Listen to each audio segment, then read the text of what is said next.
everyone. A warm welcome to each and everyone present over here. On behalf of Gujarat Ecology Society, I welcome you all to the Hasmukh Memorial Awards for Ecological Studies and Hasmukh Memorial Lecture Series, an event celebrating insightful thoughts, meaningful actions, and environment stewardship.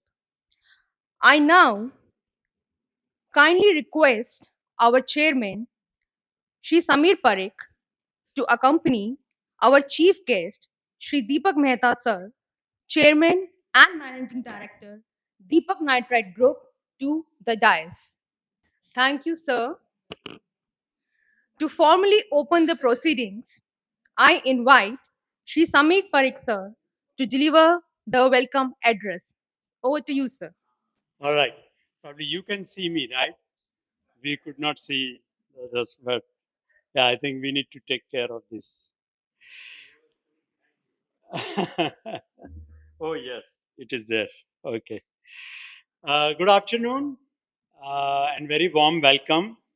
It is my honor to welcome you all to the third Hasmukh Memorial Awards for Ecological Studies and the fourth Hasmukh Memorial Lecture.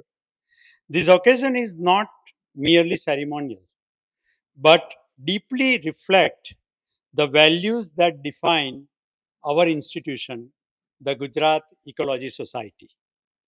We gathered today in fond remembrance of late Sri Hasmukh Shah, a visionary whose life defied silos between ecology and industry, policy and practice, intellect and compassion. For him, ecology was never a peripheral concern. It was central to how societies must grow, govern, and endure.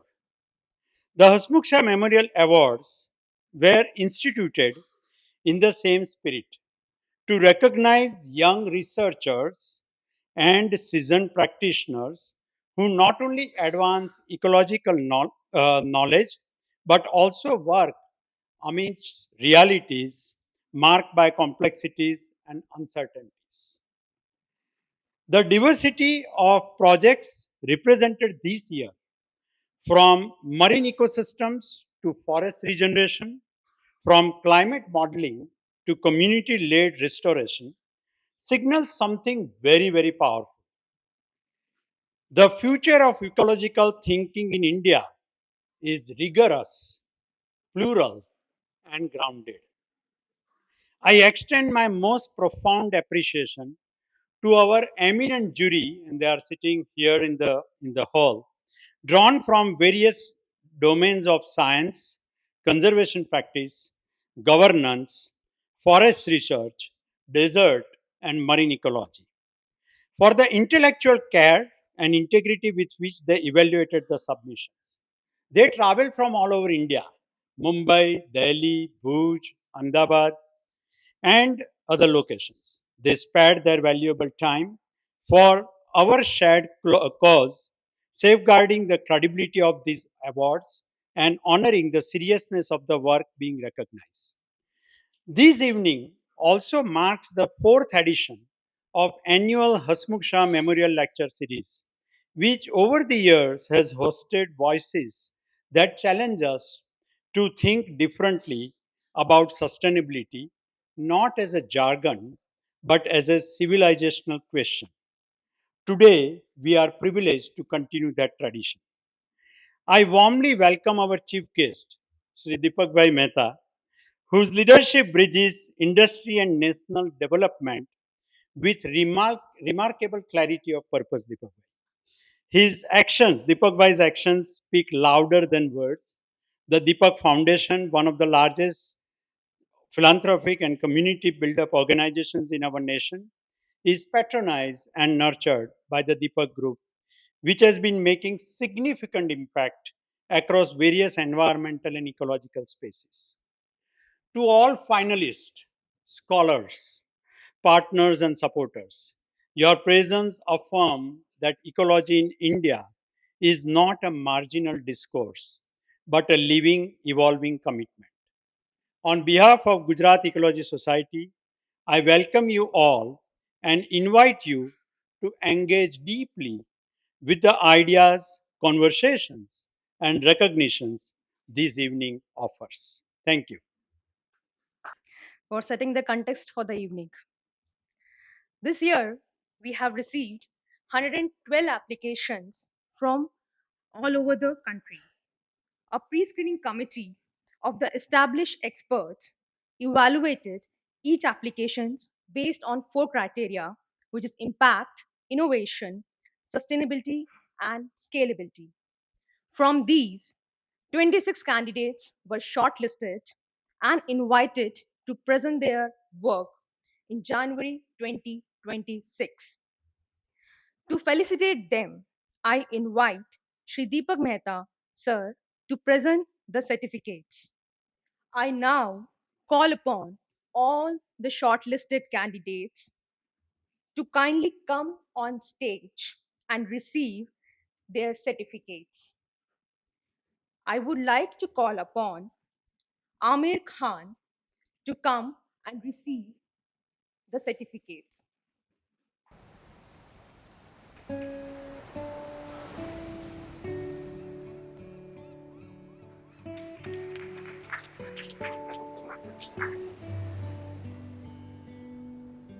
Dr. Ayushi Gupta from IIT Kharagpur, Current Institute.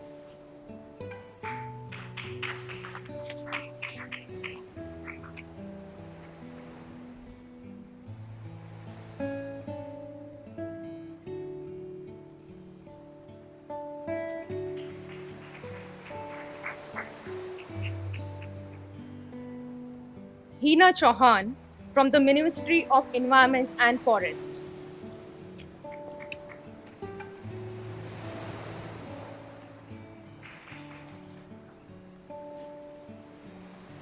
Dr. Krishnpriya PP from Cochin University of Science and Technology, Kerala.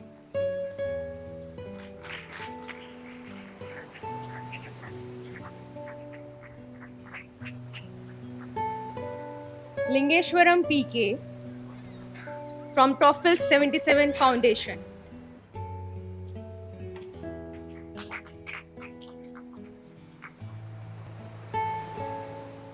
Dr. Monika Sharma, Gujarat Institute of Desert Ecology, Bhuj.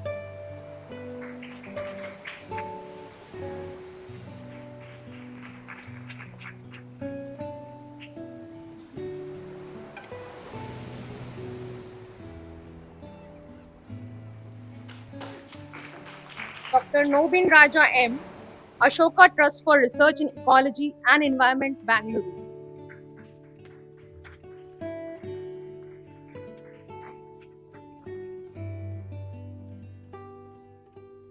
Ridham Dave, Center for Environment Education, Ahmedabad.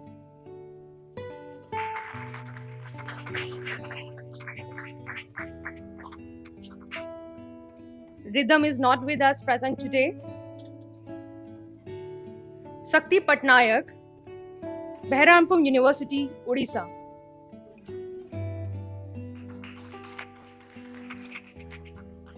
Dr. Sangeeta Gohel, Saurashtra University, Rajkot. Dr. Sudeepan Saha, IIT, Delhi.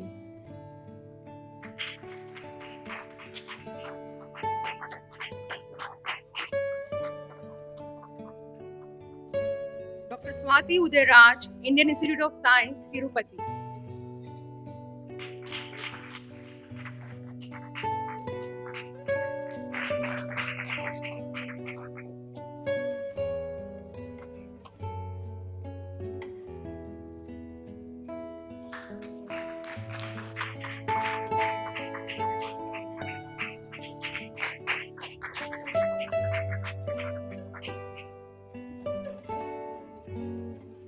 Apart from these candidates, we were having online presentations from few who were not able to join us. So these are the slides.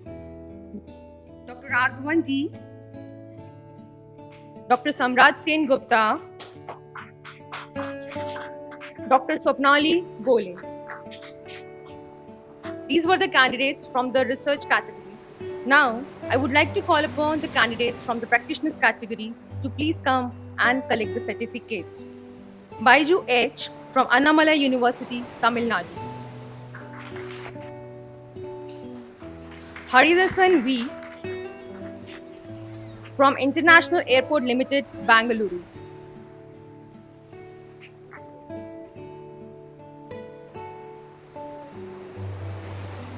Monali Shah from Vasundhara Abhiyan.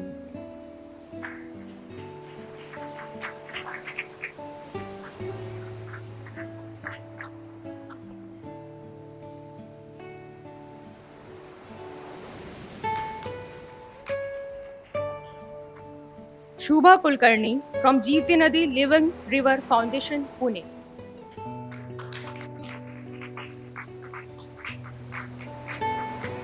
Dr. Sonika Kushwaha, Indian Biodiversity Conservation Society, Jhansi.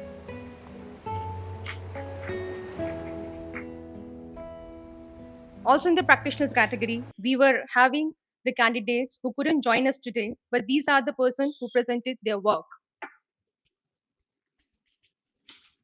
Dr. Randeep Singh from Amity University, Noida. Dr. Javed Dhar and Sohail Madan from Wildlife Hills Foundation, New Delhi. The awards are the backbone because jury is there. The juries is the backbone of the award. Without them, nothing is possible as far as the awards is concerned. Thank you, sir. We now arrive at the most awaited segment of the event, the announcement for the award winners.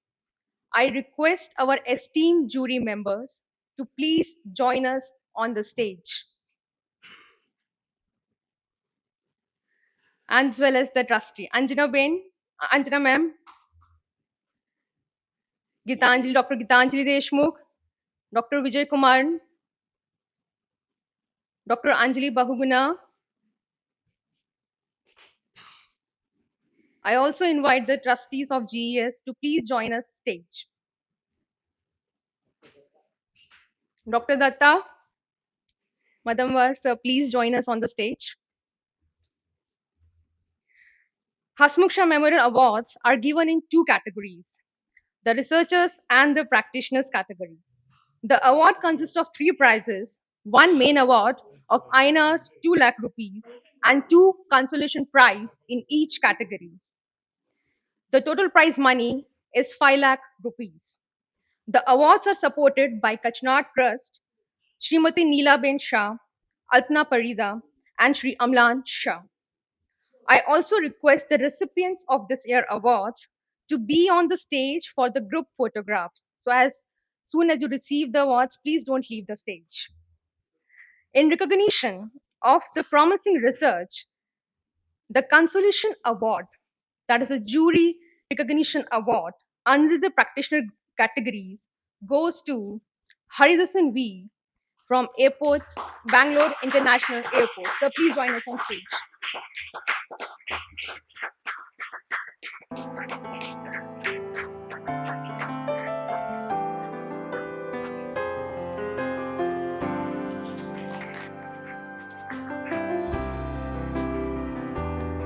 Somnath sir, who joined us just now, I would request you to please come on the stage as a jury member.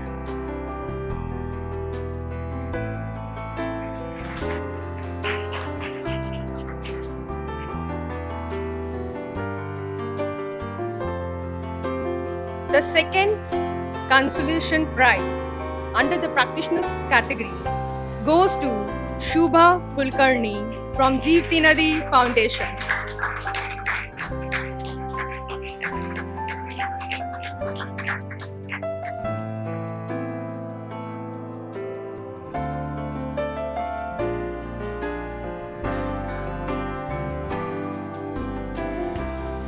So now turning towards the research category.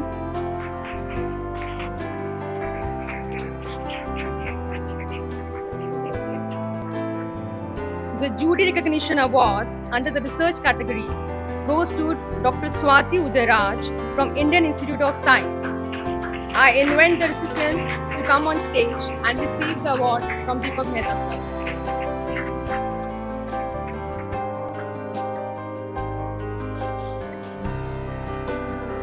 The second consolation prize in the research categories goes to Dr. Swapnali Gole from Wildlife Institute of India. Unfortunately, she is not there with us. I request Amir Khan from WII to please come and collect on behalf of Swapnali Gole.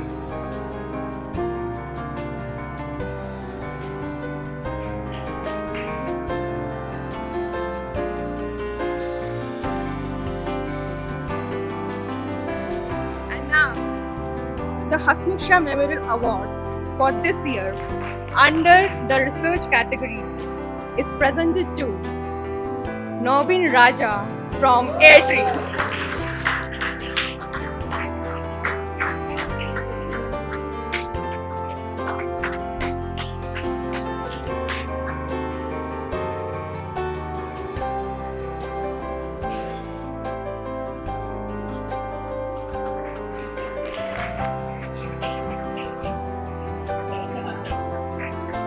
The award consists of cash prize of 2 lakh rupees, a certificate and a memento.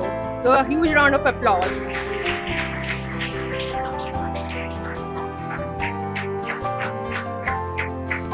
And under the practitioners category, we have Baiju H from Center of Advanced Studies in Marine Biology from Annamalai University as the recipient of this year Hasmukh Shah Memorial Awards for Ecological Studies.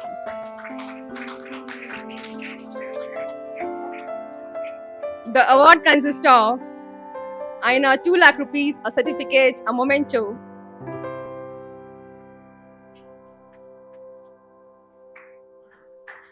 I would request every winners to go for a group photograph. Please come forward for a group photograph. A big round of applause.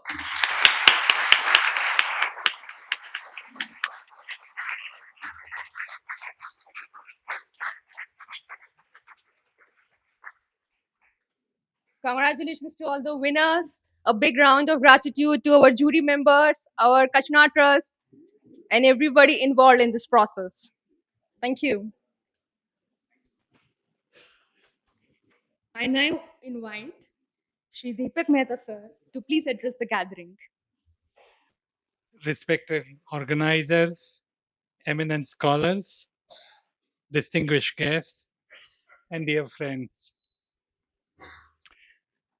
The Gujarat Ecology Society is an autonomous non-profit institution established by the government of Gujarat in 1989 with the mandate to strengthen the environmental conservation and promote sustainable development in the state.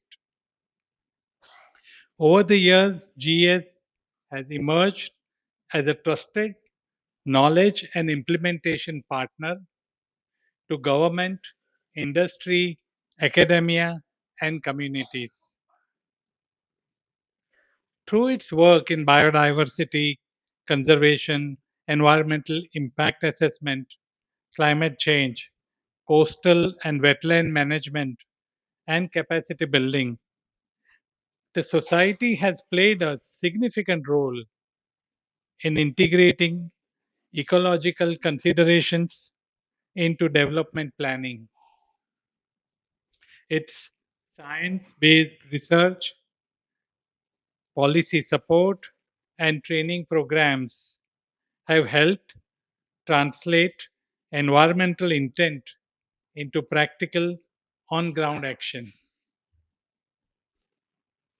By fostering collaboration and encouraging information informed decision making, the Gujarat Ecological Society continues to contribute meaningfully to stronger environmental governance and to Gujarat's journey towards a balanced, sustainable, and inclusive growth. Late Shri Hasmukh Bhai Shah, with whom I had a deep personal relationship and regard since he was also on our board, was a person of deep integrity, quiet commitment, and an unwavering value system. He believed that meaningful change comes not from grand words, but from consistent action and personal responsibility. Throughout his life, he was respected for his simplicity, humility, and compassion, and for the way he brought people together with warmth and wisdom. He stood for ethical conduct, social responsibility, and a sincere concern for the well being of the community. His legacy lives on in the lives he touched, the values he upheld, and the inspiration he continues to provide to all of us. As we remember him today, we honor not only his contributions, but also the spirit of service and humanity that defined his life. As a mark of tribute to this legacy of late Shri Hasmukh Bhai, GES has launched this annual Hasmukh Bhai Shah Memorial Lecture Series. It is truly an honor to be a part of this memorial lecture, and very soon we should be having Dr. Devdutt Patnaik, for whom all of us are very eagerly waiting to listen to him, whose insights consistently invite us to pause, reflect, and re examine ideas we often take for granted. Today's theme, Key to Sustainability and the Ritual of Visarjan, is both profound and timely. In our Indian tradition, the ritual of Visarjan, I come from Bombay, so we have been seeing Visarjans every year there, teaches us something remarkably simple, yet deeply transformative. We create the idol from the earth, we worship it with devotion, and then gently return it to the water. This act is not loss, it is wisdom. It reminds us that nothing exists to be possessed forever. Everything flows, transforms, and returns to its source. Talking of sustainability, a few years ago, uh, I had an opportunity to understand how sustainability could mean differently to different people. And here was an experience where we had some of the world chemical leaders collected together in Bombay, and we had a program called Together for Sustainability, TFS, where people talk about how each company is working to improve sustainability. I was also invited to be on the stage and was watching some of the views of the multinational companies. We had people from Germany, France, and UK. And instead of giving flowers as a because these were guests from abroad, the organizers had planned that we will have these three European players come and plant trees. So they had brought pots, they had brought a small uh, plant, and they were put on the table. So all the three Europeans were there, and they were asked to plant the tree. So the pot was kept, the plant was brought, the mud was brought, some water was brought. Let's have a warm welcome to Devdutt Patnaik Ji. And suddenly I saw that all the three foreigners took out the gloves that were next to them, plastic, plastic gloves, wore them, put the plant, put the mud on it, put some water, and then took out the gloves and then came back and sat on the seat. And then it was my turn to speak. And that's when I said that sustainability means different to different people from different countries. We have just seen a demonstration of how Europe would see sustainability. In India, we don't use gloves. We use our hands. We allow them to be soaked and then we put the water on our hands and clean our hands without using a paper napkin. So at the end of the day, the point was to say that as long as we have a deep down feeling and belief of what sustainability means to us, our environment, you may count it any which way, but finally it has to be demonstrated in the way that it meets its best interests. For us in industry and enterprise, this message is deeply relevant. True sustainability does not mean freezing systems in time. It means building organizations that are adaptive, ethical, inclusive, and humble enough to evolve, respecting people, resources, and the planet.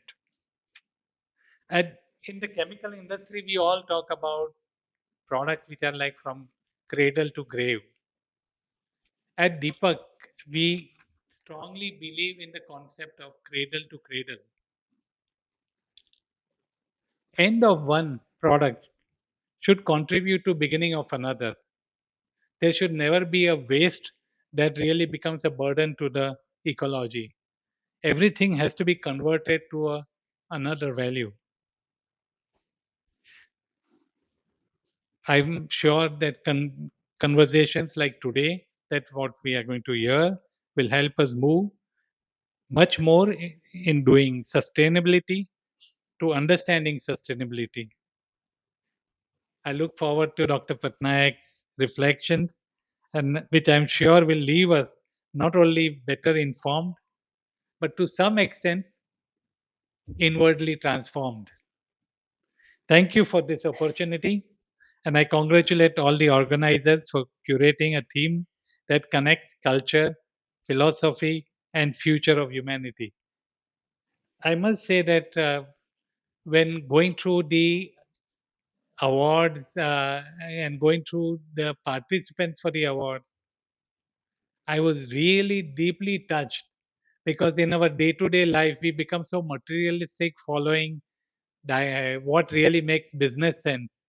And here was somebody who was working on checking where the world is, where nature is, and bringing the wow factor in living.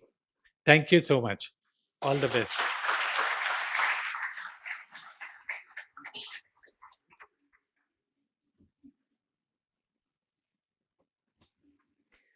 Thank you, sir, for your insights and generously supporting the ideas and the values Hasmukh Bhai hold. I now request our chairman to warmly felicitate Shri Deepak Mehta sir for sharing his time and energy with us.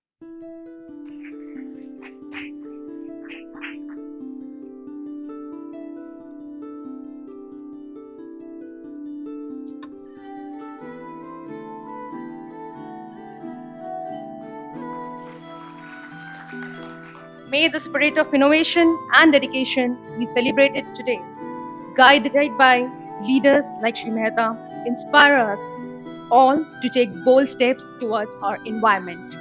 Now it's time to transition for Hasmukh Shah Memorial Lecture. But before we begin the memorial lecture, let us take a brief look at the work of Gujarat Ecological Society. Now, I request Shri Samir Parekh sir to accompany Dr. Devdutt Patnaik, our keynote speaker, and Shri Santosh Desai, session chair, to come on the stage.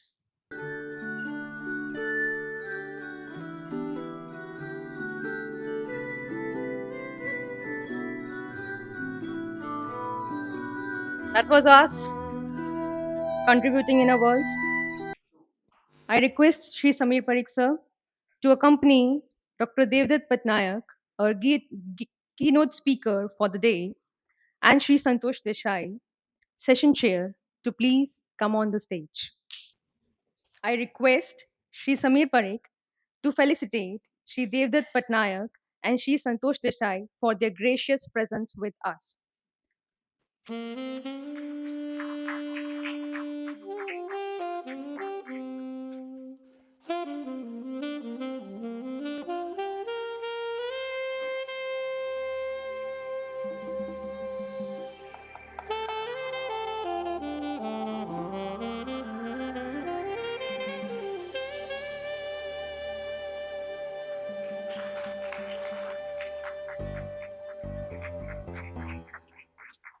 Now, I invite Sri Samir Parekh to deliver the opening remarks. Over to you, sir. Thank you, Sonia. And I was just talking to some of our friends in the audience that the team which puts this whole event together are not professional event organizers, but they are a team of highly committed scientists nurtured by under the leadership of Hasmukh. And with the kind of zeal and enthusiasm they all do their work is commendable. So thanks, Sonia and team. They deserve a round of applause. Dr. Devdutt, our speaker for the day, our session chair, Santosh, invited guests, friends, and family members. Good evening. As we transform from recognition, which was the earlier session for awardees, to reflection, from awards to ideas, it is worth pausing to ask, why do memorial lectures matter? They matter because memory is not nostalgia alone, but memory pushes us to examine what we inherit, what we choose to preserve, and how we translate legacy into responsibility. Founded in 1995, Gujarat Ecology Society was envisioned as a research driven institution that would bridge science with society. Over the decades, GES has worked across ecosystems, terrestrial, marine, coastal, and community centered landscapes, guided by a simple belief: ecological stewardship must serve both nature and people. I want to congratulate all the finalists sitting there and the award recipients of the third Hasmukh Shah Awards for Ecological Studies. While the award recognizes a select few, I personally see every finalist a winner. Each project represented here reflects serious inquiry, sustained effort, and a commitment to generating real impact for society. That in itself is worthy of recognition. We must give them one more round of applause. The Hasmukh Shah Memorial Lecture was conceived not as a tribute frozen in time, but as a living inquiry, Dr. Devdas sir. One that compels us to interrogate how sustainability is understood, practiced, and sometimes misunderstood in our contemporary world. Hasmukh Shah believed that ecological responsibility could not survive on technical solutions alone. It required ethical imagination, cultural literacy, and public participation. Long before sustainability became a boardroom term, he understood it as a societal contract between generations, between humans and nature, and between progress and restraint. Today's lecture, Key to Sustainability and the Ritual of Visarjan, invites us into precisely this intersection where ecology meets beliefs, where environmental outcomes are shaped as much by symbols and rituals as by policies and technologies. We are honored to have Dr. Devdutt Patnaik with us this evening, a thinker who reminds us that culture is not a soft layer atop sustainability, but often is the deepest foundation. His work urges us to ask some intriguing questions. How do traditions evolve? How do societies reconcile faith with responsibility? And how do narrative influences collective ecological behavior? Guiding the conversation is Mr. Santosh Desai, whose understanding of societal meaning and public consciousness will help us reflect, not just listen, and whose leadership lies is industry and the country's development with a highly notable clarity of purpose. Many of you must be knowing Santosh is from our own town, Vadodara. Give a big round of applause to both of them for sparing their time today. Before we proceed further, I would like to place on record our sincere gratitude to our supporters and sponsors who have made this evening possible. We thank the program support extended by Deepak Nitrite, Silox India, Rubamin, and Shaili Engineering. We also thank Kachna Trust for their continued support. Kachna Trust, Nilaben Shah, Amlan, and Alpna, and the entire family, the way they have ideated and nurtured variety of activities, especially the Hasmukh Awards. We also extend our appreciation to FGI Vadodara, which has been supporting this cause right from the very first memorial lecture. As you know, every year we have the memorial lecture. The first one was delivered by Kartikeya Sarabhai. Second one was by late Lord Meghnad Desai. And third one was by Shri Anish Shah. As we listen in this evening, I invite you to do more than agree or disagree. I want to invite you to reflect because sustainability at its heart is not about answers alone. It is about the quality of questions we are willing to ask of ourselves. With that, I am pleased to invite Dr. Devdutt Patnaik to deliver the fourth Hasmukh Shah Memorial Lectures. Namaste. My name is Devdutt Patnaik, and I like to talk on mythology. And I always begin my sessions by explaining the word mythology. Not that it makes any difference, because for 30 years I have been explaining what mythology is, and even now I will meet people saying, "Devdutt ji, आप इसको mythology क्यों बोलते हो? ये सच है." And this is a line which I hear all the time. And it's because of our understanding that the word mythology has something to do with a Sanskrit word called mithya. And that is Indian arrogance at its worst. Because the word mythology has nothing to do with the Sanskrit word mithya at all. The word mythology comes from a Greek word which means mythos. And mythos is a narrative explanation, a story that you tell to explain things, the origin of the world, for example. So the Sanskrit word for mythos would be akhyan. So mythology would be akhyan shastra.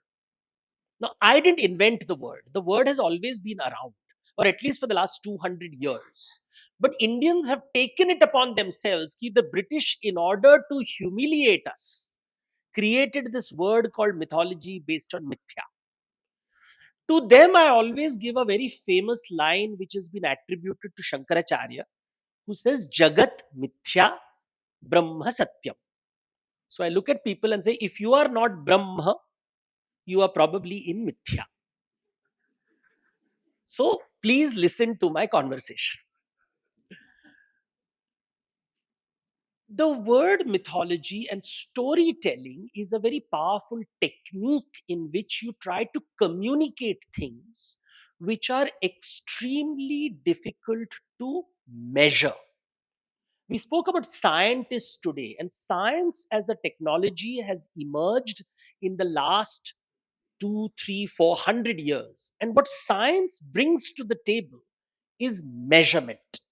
It's all about mapdand, to measure things. But can you measure jealousy? I once went to a conference where I had these young people who were developing apps which is going to make them millions of dollars.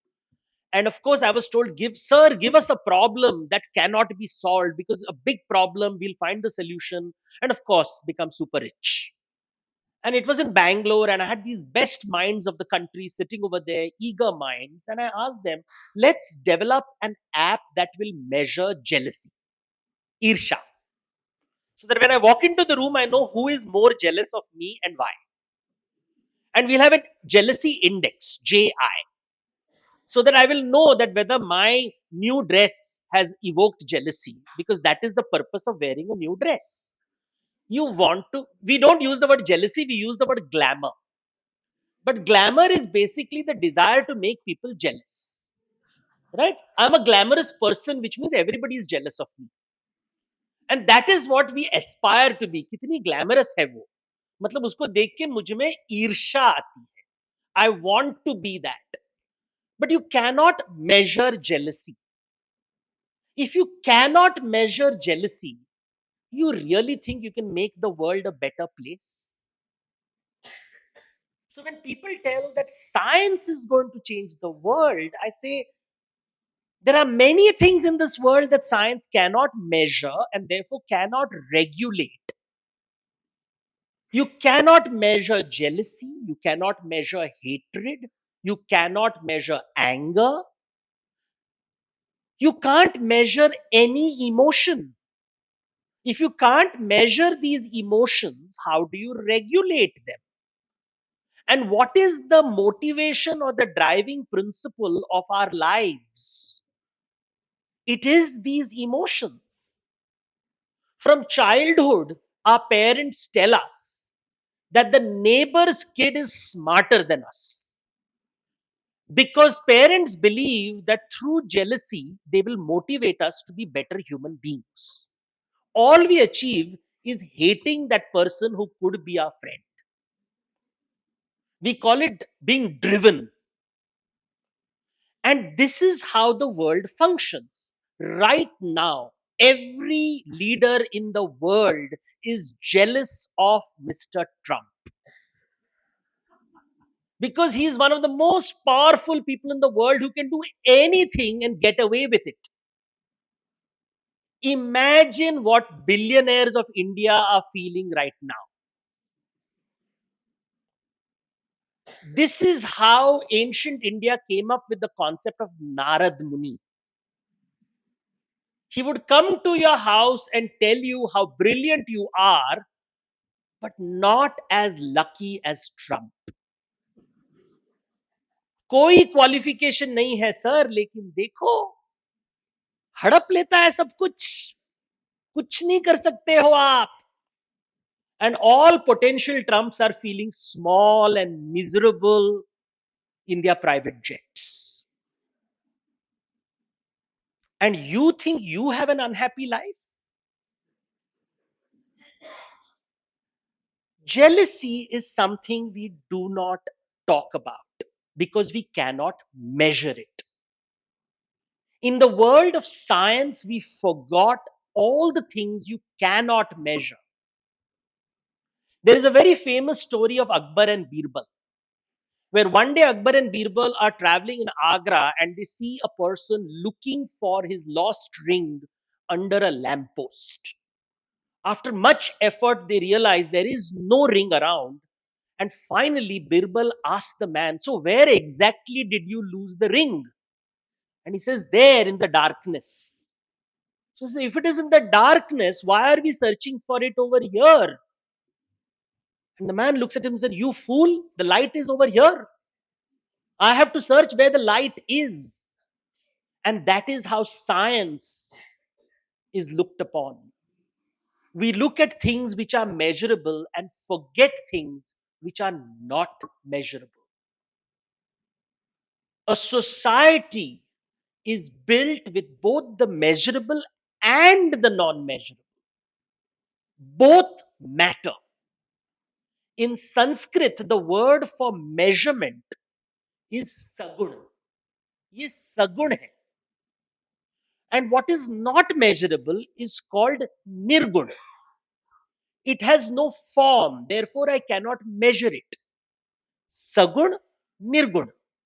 Sakar, nirakar. That's all it means. It is not very complicated. But we have made it complicated. प्रकृति सगुण है, पुरुष निर्गुण है. What can be measured and what cannot be measured. And therefore, life is a combination of what you can measure and not measure.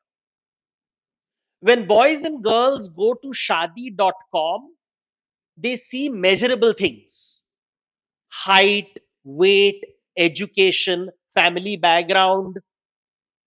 But they cannot see if the person they are going to date or marry is a decent human being. That horror comes after marriage. And this is something so basic that we forget. That life is all about dealing with the non-measurable. It is not just about the measurable. I can measure so many things in life. But life becomes beautiful because we pay attention to the non-measurable. And this is something that is one draws attention through rituals. Rituals, stories are designed to make you aware of things that you otherwise do not notice. That is the purpose of traditional practices. And that is why I use the word Visarjan, which looks like Oisarjan over here. But Visarjana is a very important word because a traditional ritual from the Vedic period, and the moment I say it is Vedic, it suddenly sounds brilliant. But the Vedic ritual was a yajna, and in the yajna, the Yajaman would invite the Devata and do avahana. You call the Devata to participate in a ceremony where he is going to be fed. You have to give him something and say swaha, take. So do avahana, then you do swaha, after which you ask the Devata for something, phala stuti. I have given you something, so I want return on investment. In Gujarat, you should understand this. So the act of swaha is investment. Tathastu is the return on investment. The Devata that you invoke is the investee, and the Yajaman is the investor. So business came into India through Vedas. This is the basics of the Vedic ceremony. देवता का आवाहन करो, स्वाहा, expect tathastu, after which you say visarjan, tata, bye bye, go away, काम खत्म. आवाहन, विसर्जन, आवाहन, विसर्जन, स्वाहा, tathastu. I give in order to receive. And thus a relationship is built. Now, the moment you use the word transaction in India, people get very disturbed. क्या हम देवताओं को केवल transaction के लिए? We are transactional people. And what is the opposite of a transaction? The opposite of a transaction is exploitation. देते रहो, मैं कुछ return में नहीं दूंगा. Please keep giving me things, but I will give you nothing in exchange. But that's not the way the Vedas were designed. The Vedas are very clear. Avahan, swaha, tathastu, visarjan. When you go to a temple today, We may not do the Vedic ritual, but they will always say, Khali hath mat jana. You go and do avahan of the devata and you do naivedya. You give naivedya and then you take the prasad. You don't go to the temple for the prasad. You perform a ritual because you have to give naivedya. You have to give first, then receive. Naivedya prasad. Swaha tathastu. Same principle. And the most successful temples in our country are those where the prasad is obtained. You go because you want something. You go to the deity and say, I want something. You go and give one nariyal and you hope that you will get your job done this year. The job gets done. You have to go back to the temple. And since it has been successful, this time you go with 2 nariyals. And the moment you give something, now the god has received 2, which means he is now in your debt. So now he has to give you something again. And the moment you get something, you have to go back and say thank you, and you go back this time with 4 nariyals.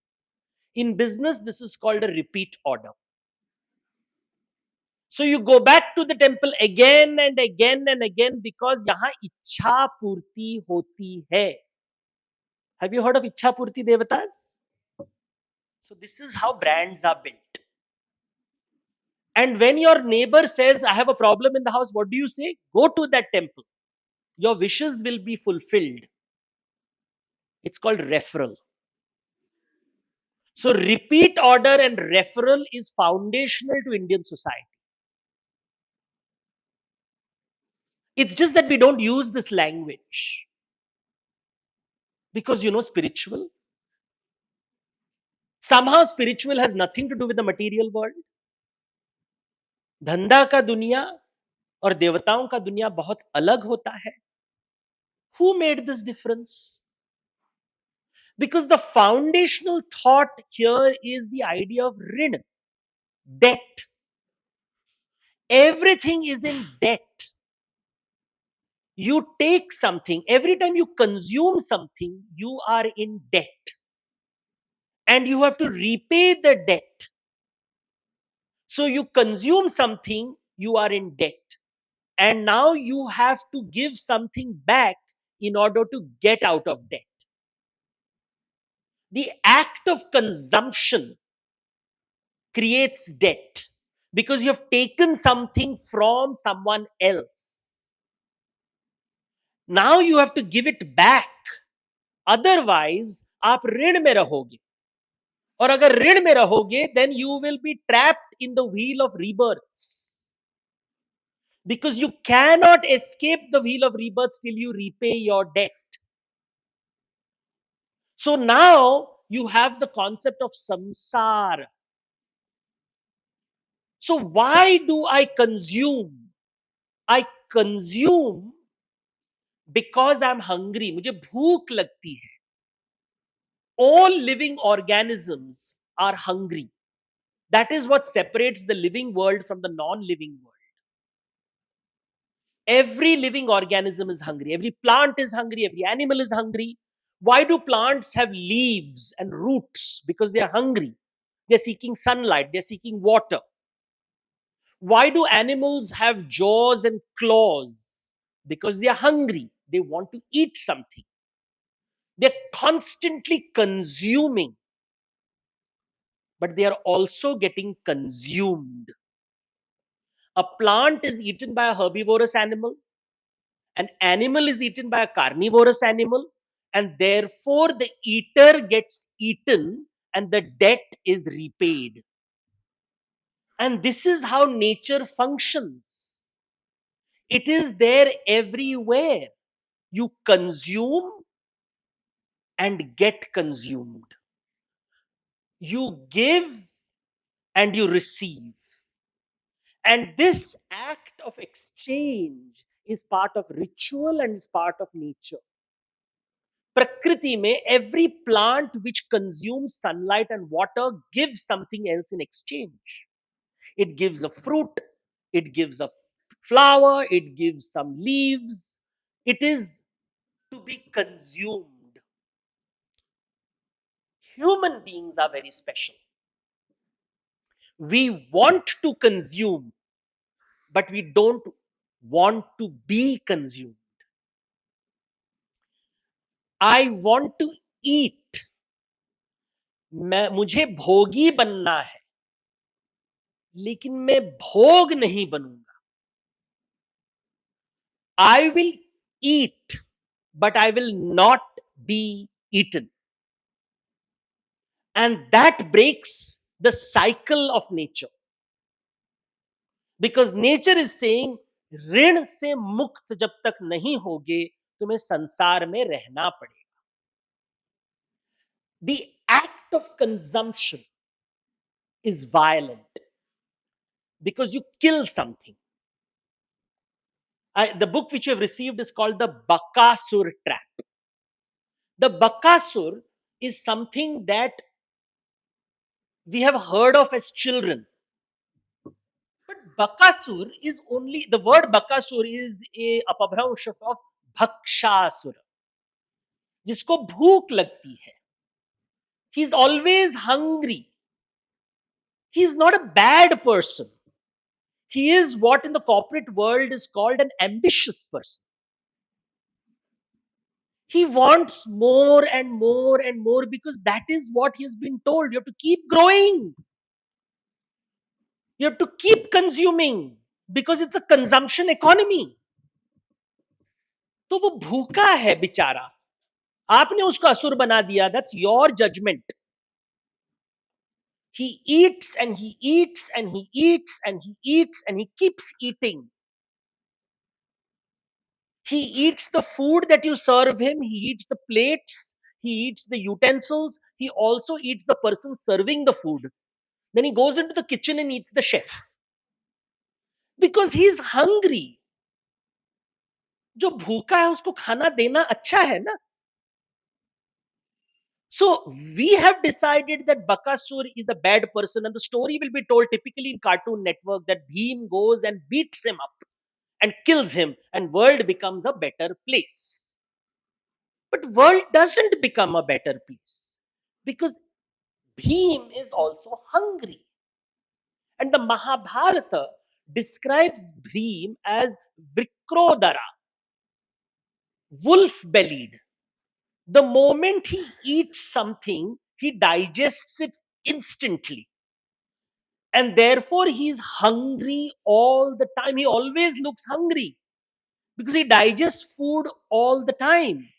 Why would Vyasa tell a story 2000 or 10,000 years ago, whichever number you want for the Mahabharata, where Bakasur's killer is also a hungry man? सबको भूख लगती है और वो भूखा है. And the hunger is driving him to eat more and more and more and more. And then you ask yourself, why do the devatas come to the yajna? They come to the yajna because they are hungry for something.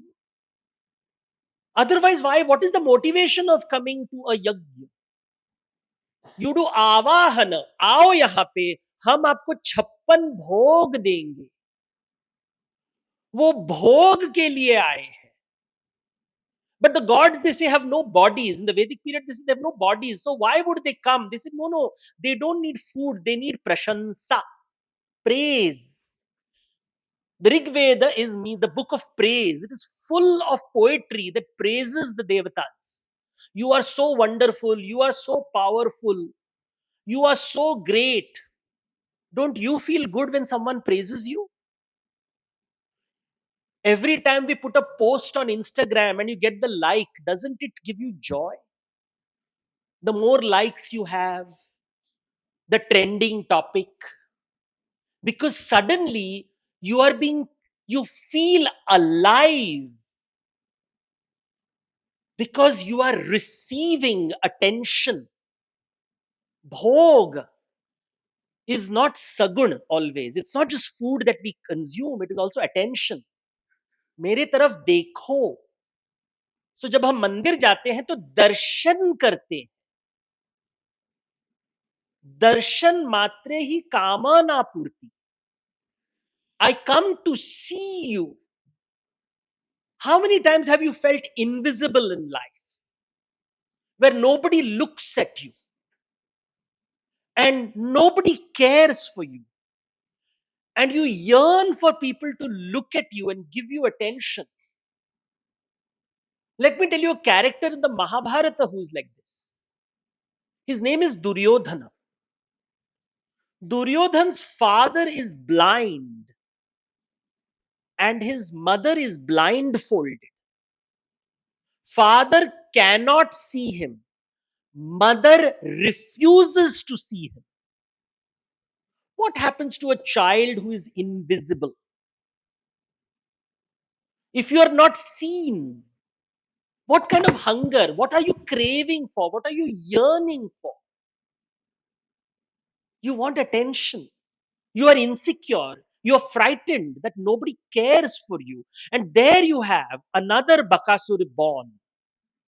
Because you want that attention. I want more attention. I want more attention. I am the most important person on earth. Why is everybody looking only at Trump or Arnab? Why not me? Why is my channel not doing well? Why are people not listening to me? मेरी बात कोई सुनता नहीं है. I don't have a voice. I have been oppressed. And suddenly you see Bhakkasurs everywhere. And the whole world is full of people hungry, hungry, hungry. And everybody is saying, मेरा आवाहन करो. मुझे स्वाहा दो. This, and suddenly the Mahabharata becomes the Pancham Ved, because they are trying to communicate this world of hunger. Bhook. मुझे भूख लगता है, इसलिए I'm going to kill a living organism in order to consume, because food only comes from living organisms. जब तक बलि नहीं दोगे, भोग नहीं मिलेगा. So bali becomes important. I have to kill something. Ever gone to a kitchen and seen how violent a kitchen activity is? You chop things, you pound things, you roast things, you fry things, you bake. It's just that you can't hear the plant scream. And we say, no, but we are non-violent. We are non-violent. We are non-violent. But let me tell you a story from the Shatapatha Brahmana. And Shatapatha Brahmana is 2,800 years old, and this story never made it to Amar Chitra Katha.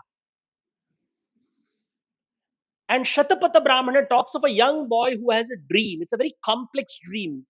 But I'm going to tell you two things that he sees in his dream. He goes to one room and he sees human beings eaten by human beings, a cannibal act. But everybody's screaming like animals.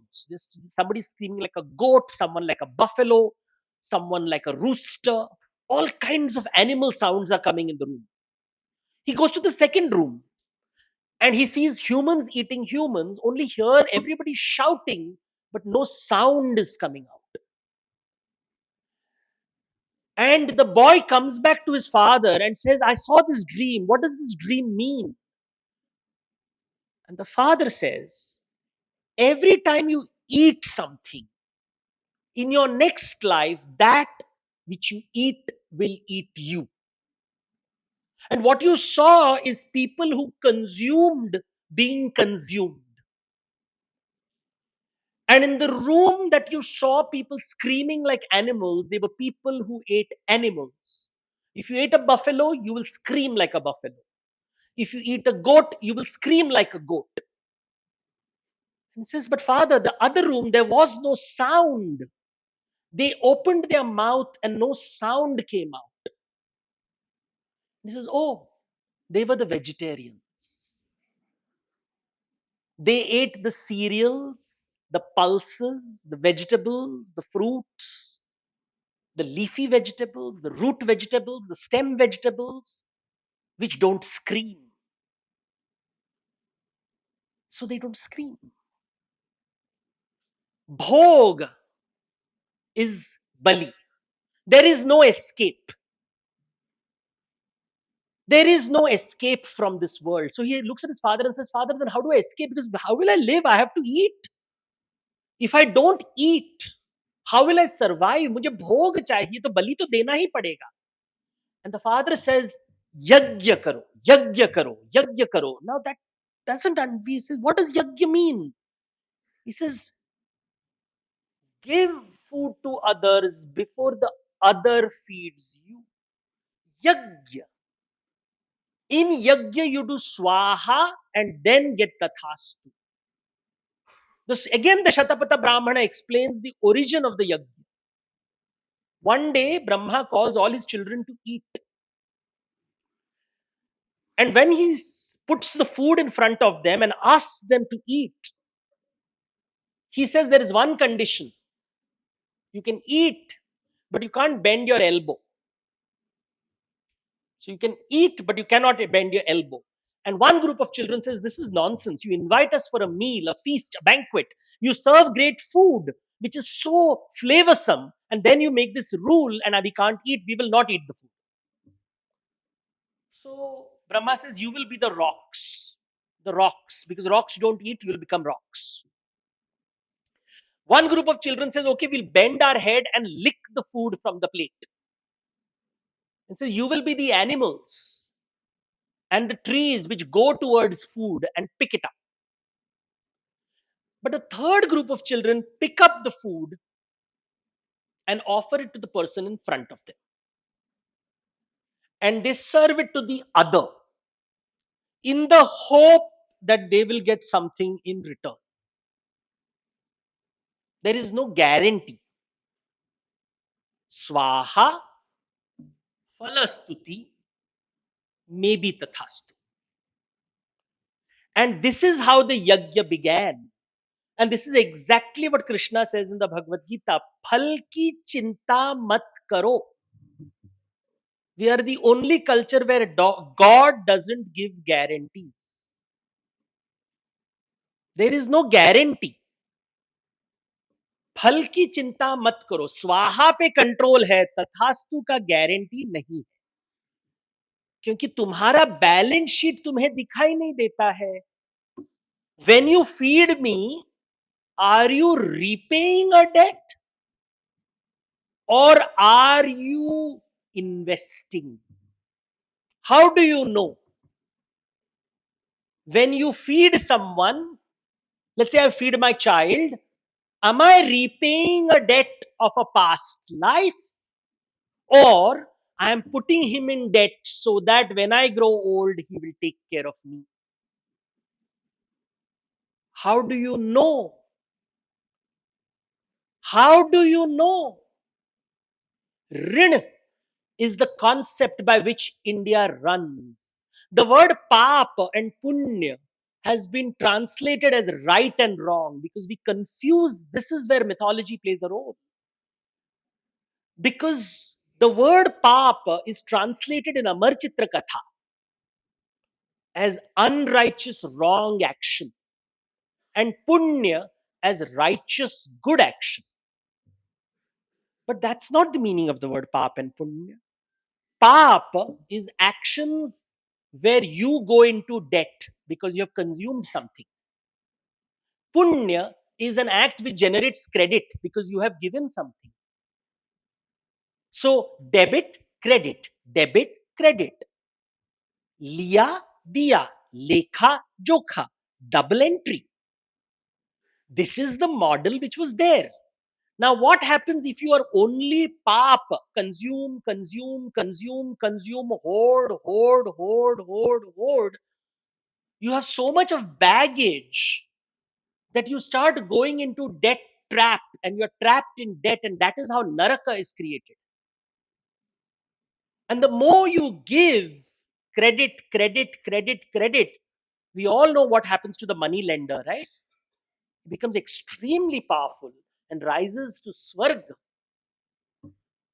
But is Swarga a good place? The money lender knows his whole life revolves around people asking him for more money because he has all the credit.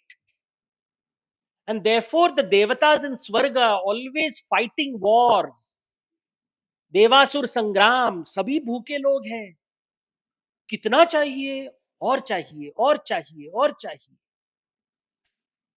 And the only escape from this Swarga, because Swarga, credit is only created when there is debt. Swarg and Nark are not the same as heaven and hell. The biblical system is based on judgment day, Qayamat. If you do the right thing, you go to heaven. If you do the wrong thing, you go to hell. It is a legal system. Indian system is an accounting system. It is about accounting. And when you're called and avahan is done to you, it means it is an invitation to be in debt. And Visarjan only happens when you repay the debt. We are not taught to repay debts. The entire society is designed around consumption, to consume rather than to repay debts. ऋण नहीं है, ऋण से मुक्ति जब तक नहीं होगा, मोक्ष नहीं मिलेगा.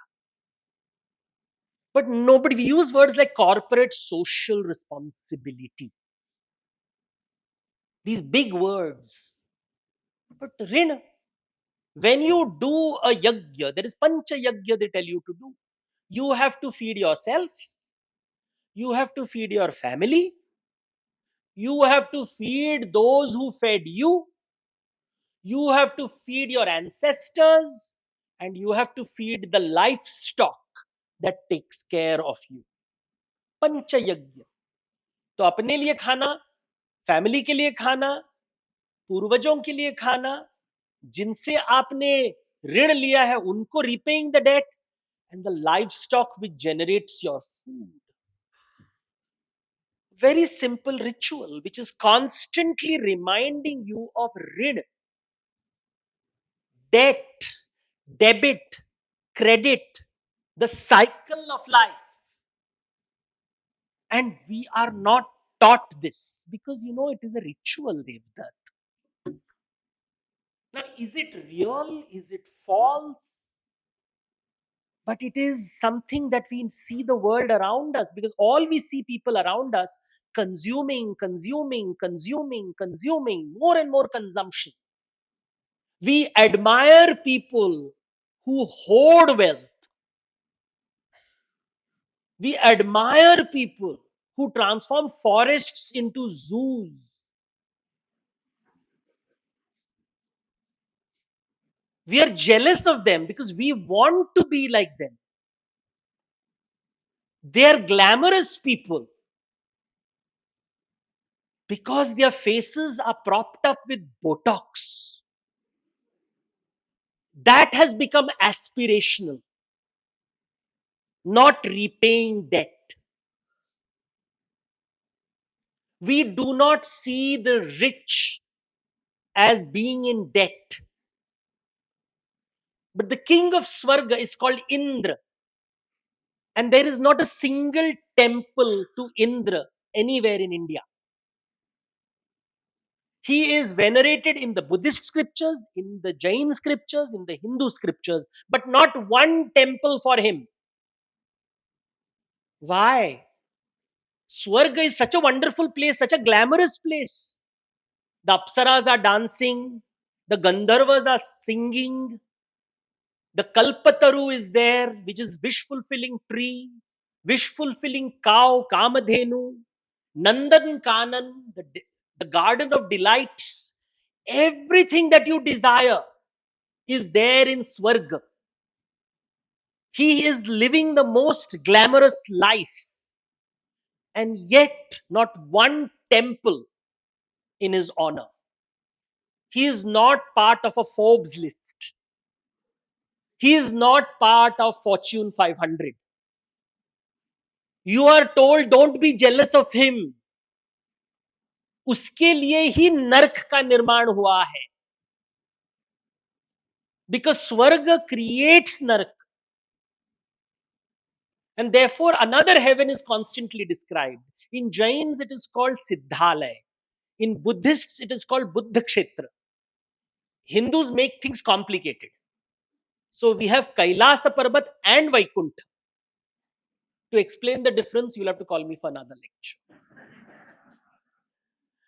But the concept of consumption is at the heart of Indian thought.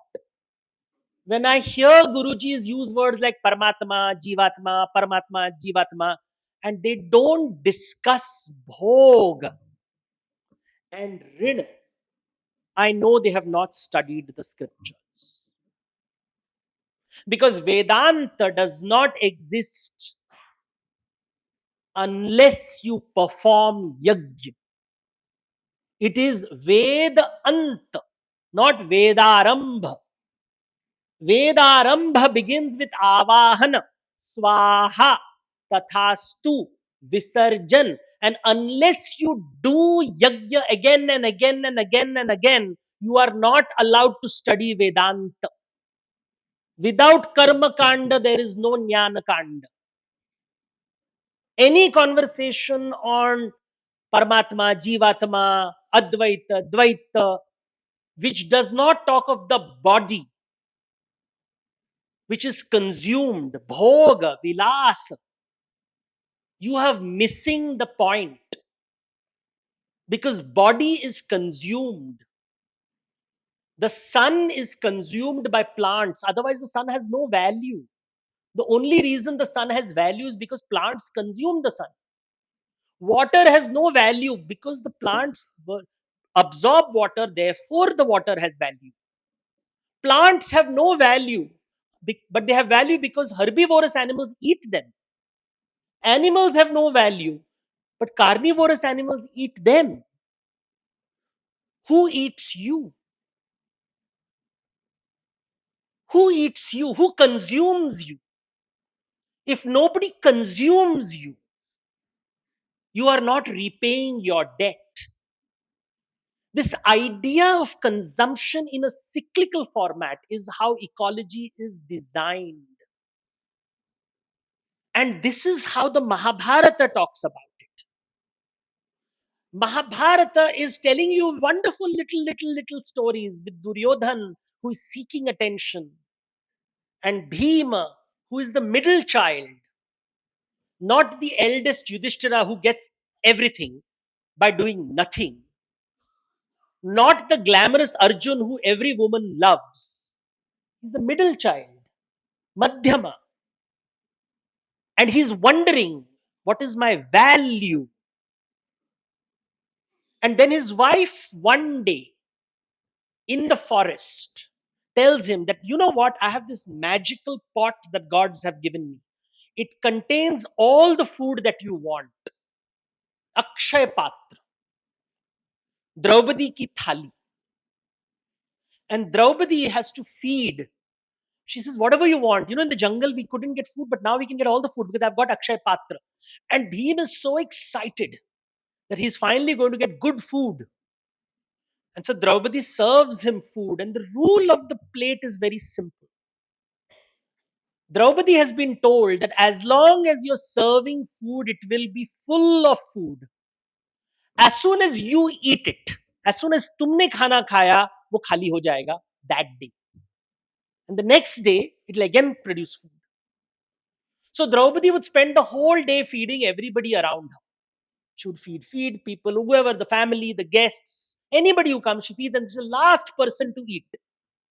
Which is what we tell women in India to do, right? You should be like Draupadi. Feed everyone. And then last में जो बचा कुचा है तुम खा लो. And Draupadi is feeding Bhim. And Bhim is eating and eating. But Bhim is Vikrodara. He's going to eat and eat and eat. He's not stopping because he's not eaten for so many days. He's not got good food for so many days in the forest. And after some time, he hears something very interesting. He hears the bangles of Draupadi making a sound, tinkling. Traditionally, in Indian families, when women would get married, the mother would give gold jewelry which would cling to the flesh because the daughters in the mother's house were plump. But when you go to the husband's house, you have to work so much and feed other people that your hands start becoming thin. And then the bangles start to tinkle. And when the parents hear the tinkling sound of the daughter's bangles, they know that she is not being treated well in the family she's married to.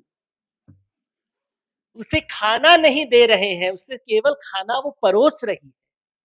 And this is the sound that Bhima starts to hear. And he says, why is it tinkling, Draupadi? And Draupadi doesn't say anything. He said, keep eating, eat. And he realizes he's been eating and eating and eating and is not even asked once, Draupadi, who feeds you? Who feeds you, Draupadi? Who takes care of you?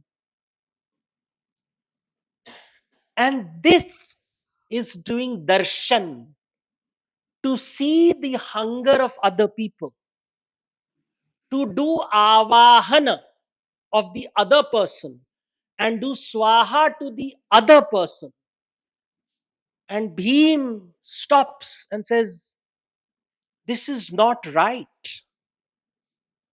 And it is at that moment that Bhim stops being Bakasur. And we have to discover the moment when we stop being Bakasur. When we hear the jingling of Draupadi's bangles and observe the people around us who feed us, who have not been fed. And we live in a society where we are only consuming, but we are not talking about what are we giving back, not to society, but to nature. Because nature is Draupadi. Her bangles are tinkling loudly. It's called climate change. But we deny it. ऐसा नहीं होता है, वो fashion. It is all fashionable. वो Draupadi is very fat and plump. और निकालो उससे. उसकी थाली तो अक्षय पात्र है. देती रहेगी, देती रहेगी, देती रहेगी. हम खाते रहेंगे, खाते रहेंगे, खाते रहेंगे. Because Trump बनना है. Thank you.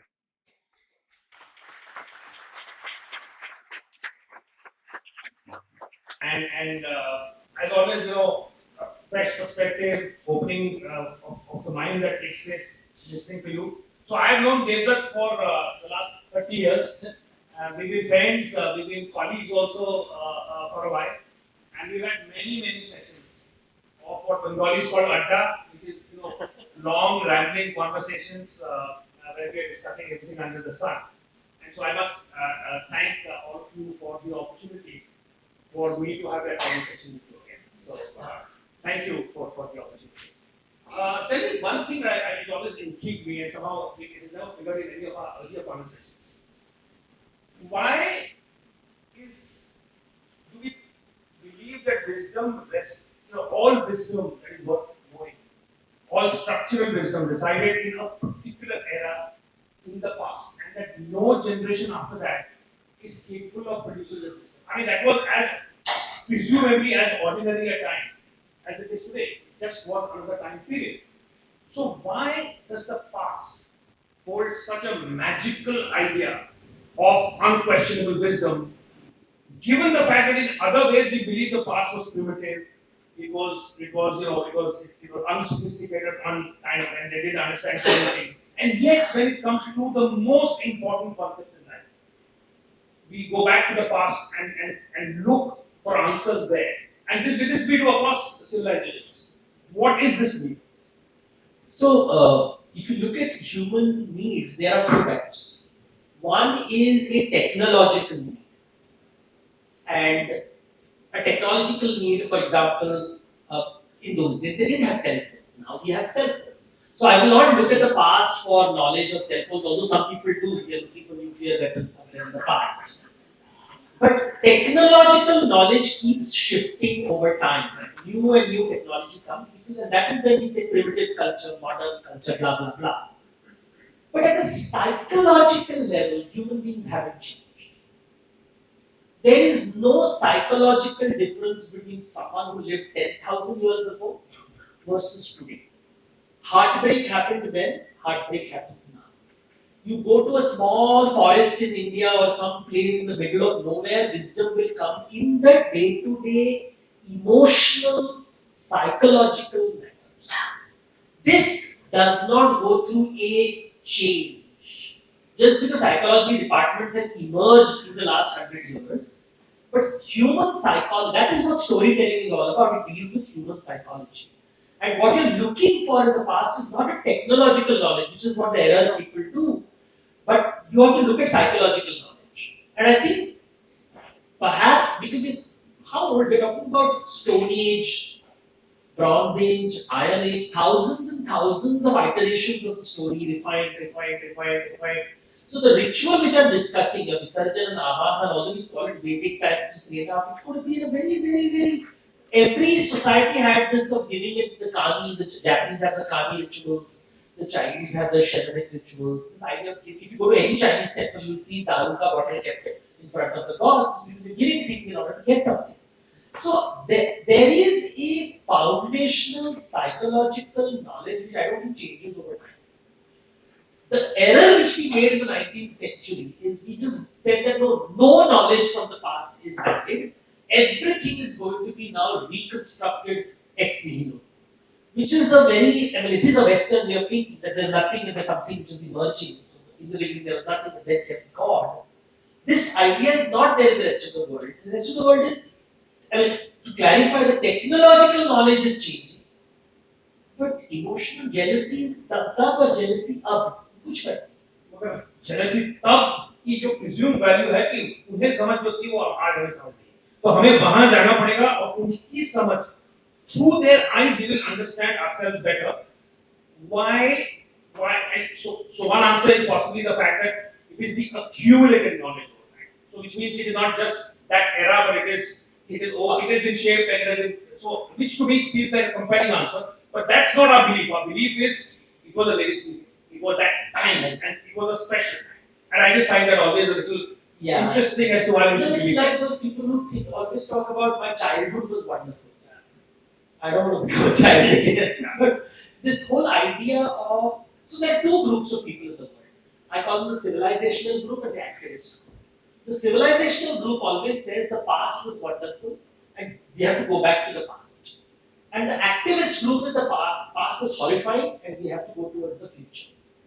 And that is why these two schools of thought exist. The civilizational schools, where everything wonderful happened 1,000 years ago, 2,000 years ago, 3,000 years ago, and everything is bad today.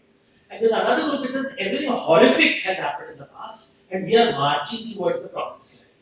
And this is, I think, maybe it's a psychological group.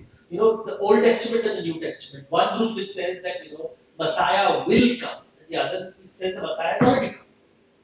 So, the other thing that I was wondering about, because we are talking about sustainability here as the kind of overarching theme, what do you see are the differences in the Western notions of sustainability and what you described? How would you compare? So I go mythologically. So mythologically, the West is shaped by two major mythological narratives. One is called the Greek way of the Greek stories. I'm simplifying it, of course. And the second is the Bible. Now, what is unique about the Bible is nature is not part of the Bible. It is God and the community of human beings. And the conversation between God and humans. So it is humans who are being addressed. And humans have been given dominion over the earth. So the whole earth is the dominion of man. That's the biblical concept.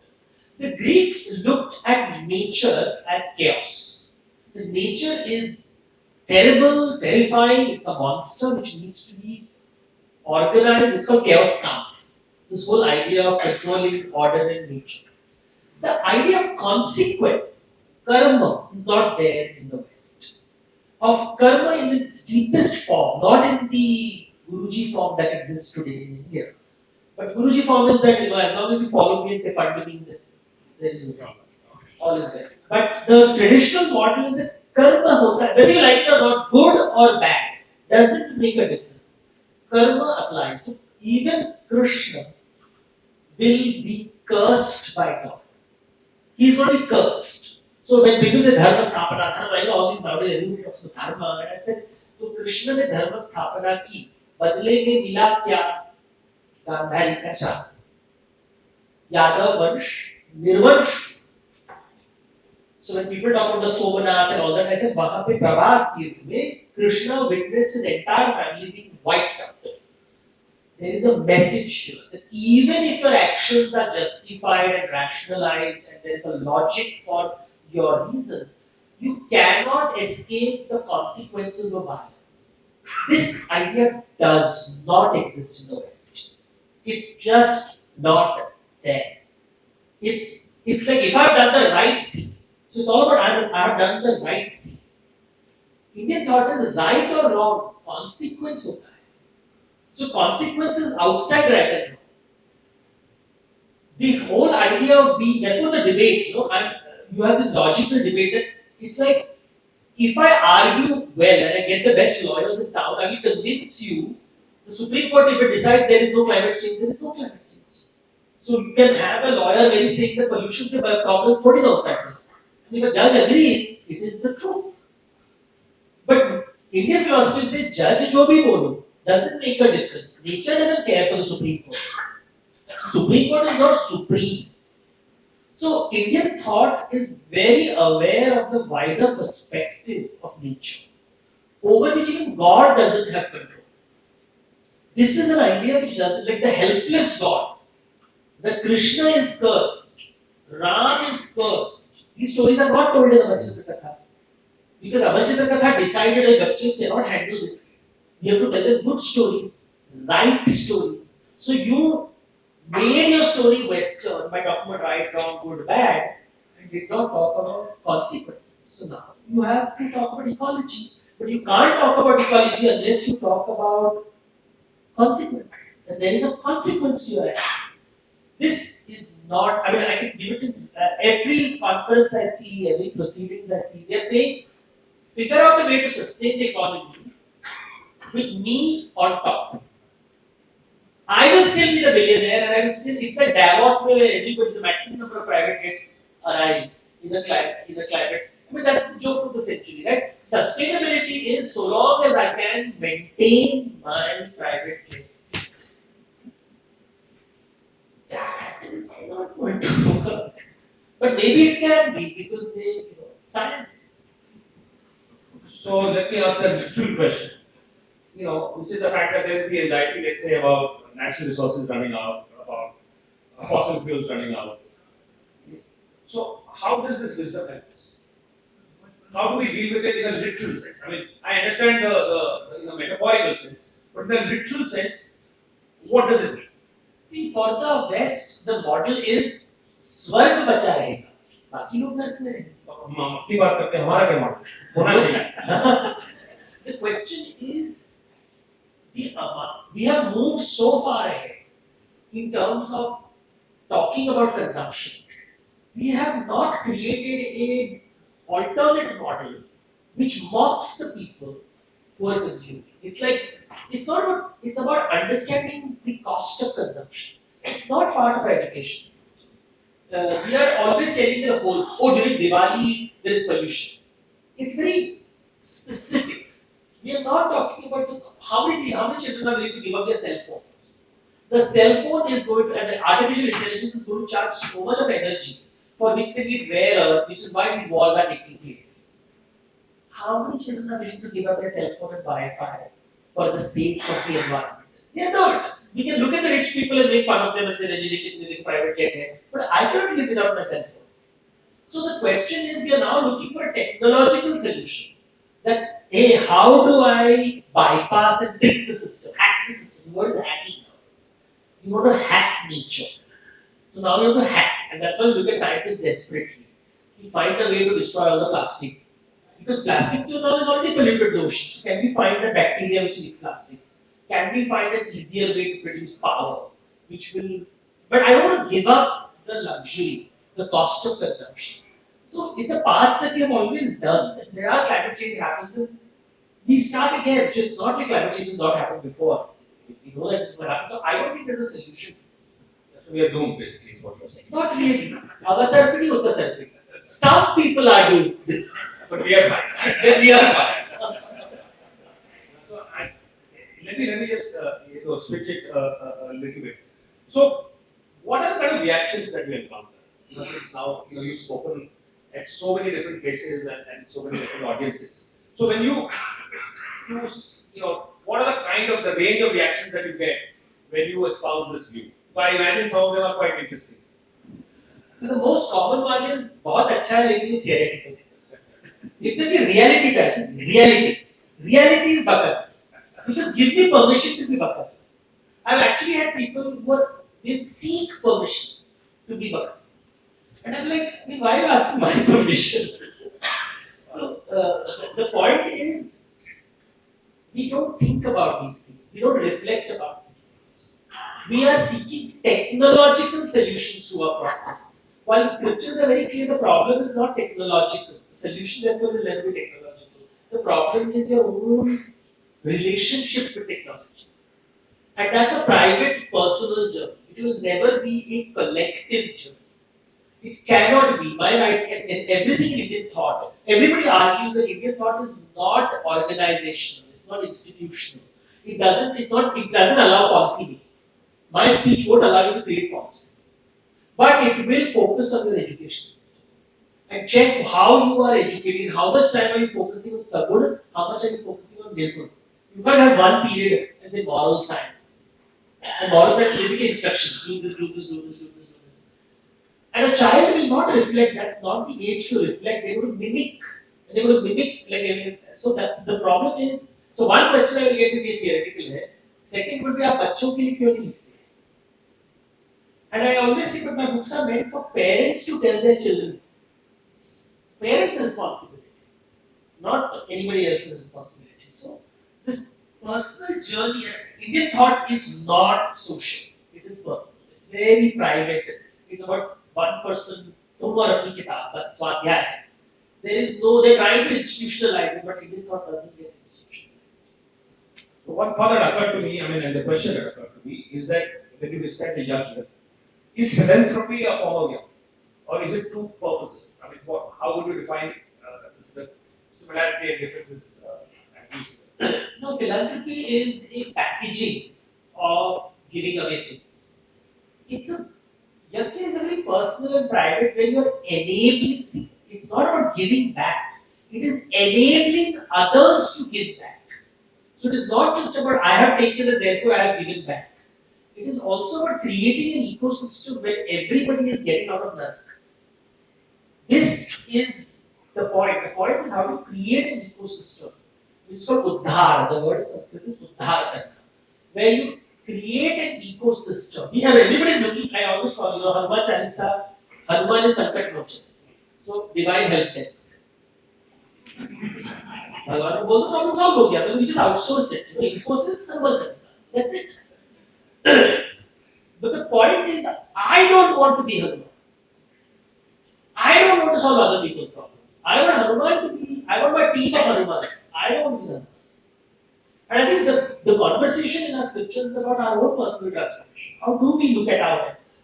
Because Vishnu is described as the super rich guy. Right? My whole book is about Vishnu, who's Lakshmi sitting next to him.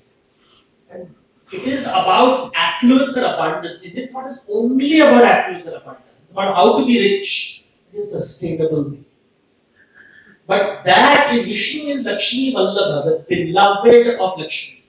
But what he's doing is he's like constantly, his conversation is always about the other. It's never about the self.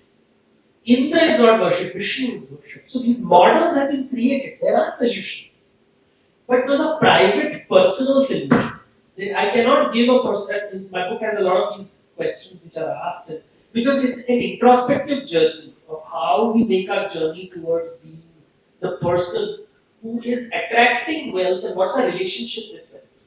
So that is what I focus on because I think it's a very personal, Indian thought over time I realized is very personal. It's how you deal with your team, how do you deal with your children, how do you deal with your husband, how do you deal with your wife, how do you deal with people around you. In a relationship, are you doing swaha, are you doing tathastu? In a relationship, are you the receiver or the giver? Are you playing the debt? What are you doing in a relationship? Are you the consumer? And I think if that is sorted at every level, lots of things happen. Because today, when I see United Nations with people talking, each one is talking about their country. You don't see the measure of how one country helps its neighbors. Every country is hated by its neighbors, which means you are clearly the bakasur in the neighborhood. Right? And if you start looking, if you ask an economist to see how we have created these nations which are absurd artificial ideas, that ये boundary है, वो Pakistan है, ये India है. I don't think the river flowing between the two makes a difference to the river or to the mountains. But we have created these constructs and said, I will take care of these people, but I won't take care of those people. And I think these are questions that need to be asked today because nation state is what, 150 years old concept. It didn't exist 300 years ago. People, nomads, became criminal tribes because somebody decided to draw a border. So we have reached a point in the world where we have to question foundational things. And what is this United Nations? What is this nations? Because climate doesn't look at national boundaries. Right? You are creating poor countries on whom you can dump your waste. You are creating these countries in the world where all your garbage will go away. In a way, you are creating what India did 1,000 years ago, right? We created this caste system where the purest of the pure live in the center of the village and the most impure, untouchable lives in the periphery. And that's what the world is now trying to do. You're trying to create a developed economy of the pure temple. And the polluted countries in the world, in faraway places, you don't see. So we are creating a global caste system. And that is the idea that India gives the world. You are creating a system where you are creating cultures of untouchability. Because once those areas become polluted, that's not where you would party, right? So you'll have the pure places where the air will be pristine and beautiful. And to enter it, you will need a special visa. The rest of them will live in the gutter, which is exactly how the caste system was designed. And we have learned the hard way that it has consequences. You don't live like that. And and that's exactly what the world is now moving towards. We have got these nation states and we are creating this beautiful Chaturvarna system. And it is happening without realizing it. It's all coming through rational debate with judges proceeding and deciding whether pollution is there or not. So I'm always, for me, a judge is a Thayyam dancer to the gods. Because God cannot be seen, justice cannot be seen. And whatever God says is true. Let me open it up. Let's get some audience questions in. I'll keep kind of interspersing them. Yeah.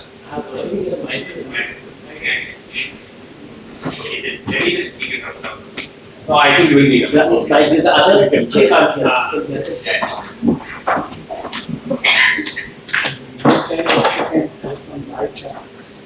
Leads play a role in becoming worthy or becoming good.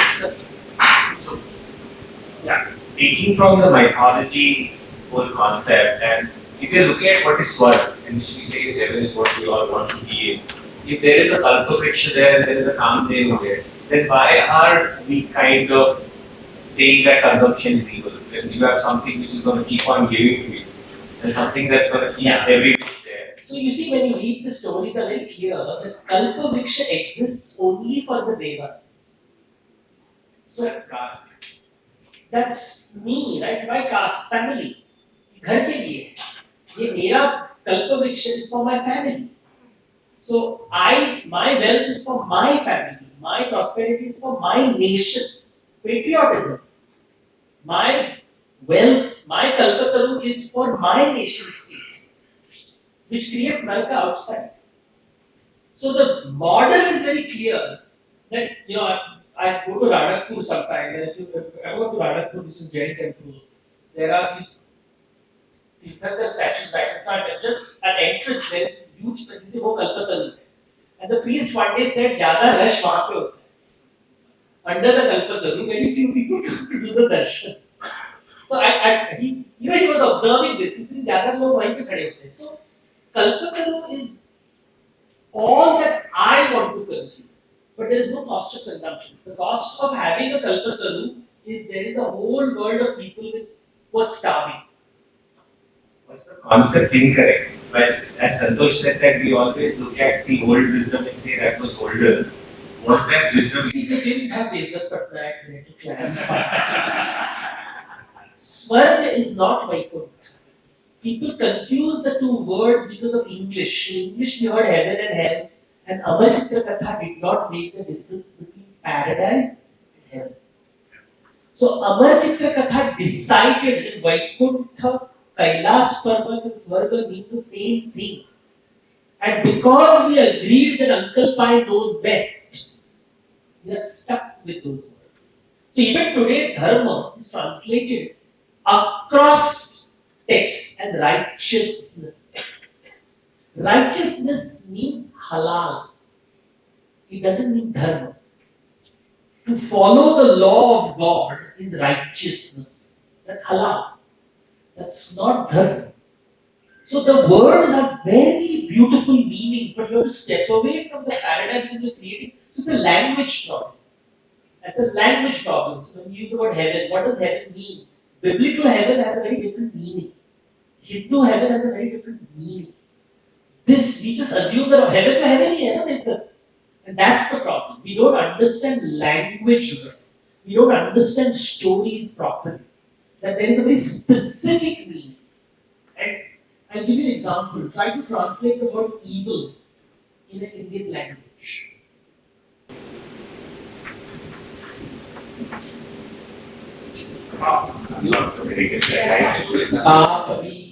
You'll not find the meaning. So language is a problem, and this is the cultural differences that we talk about, which is why United Nations doesn't function, because it is assuming that the language of the West is the global language. That's the problem with the United Nations, because the language of the West has become the universal language, without realizing that cultures don't think like that. Every culture thinks. So let me just add, maybe paraphrase, attempt to paraphrase what Harshit said. Is our idea of Swarga therefore the idea of consumption without consequence? Yes. Yes. And one thing that all the stories that you're saying. No, wait a minute. The idea of the way we see Swarga, not the way the West is described. But our understanding of Swarga is consumption without consequence. Because the story comes, if you see the Amrit Manthan story, when all the treasures of the world come, the Devas steal everything and take everything to their heavens. And the Asuras are left with nothing. So it's really a story of have and have not. So when I said this, people say, are you a Marxist?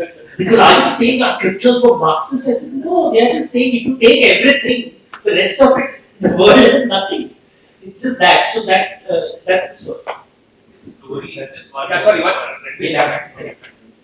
I had a question that when we spoke about the debt and the investment for parents, so does the mindset of the parent affect what they are giving? Obviously. So you were asking about belief. This is belief. How do I see my relationship with anybody, not just the parent or the child? How do you see your relationship with anyone? When you give someone something, do you see this that they have to return the favor to me? But when you said that ऊपर क्या लिखा जा रहा है, तो ऊपर हमारा mindset देख के लिखने वाला है कि जो है the Guruji will tell. There is no guarantee. So the ability to write off your debt constantly, that you can do things without asking anything. Palki chitta mat karo is the line which is told. Write off the debt. Write off the debt. Now that, imagine going into a relationship with no expectations. Very difficult. Imagine the boyfriend and the girlfriend who don't respond, call back. So it's not just parents. You look at each and every relationship. How do we deal with the other person's response? Yeah.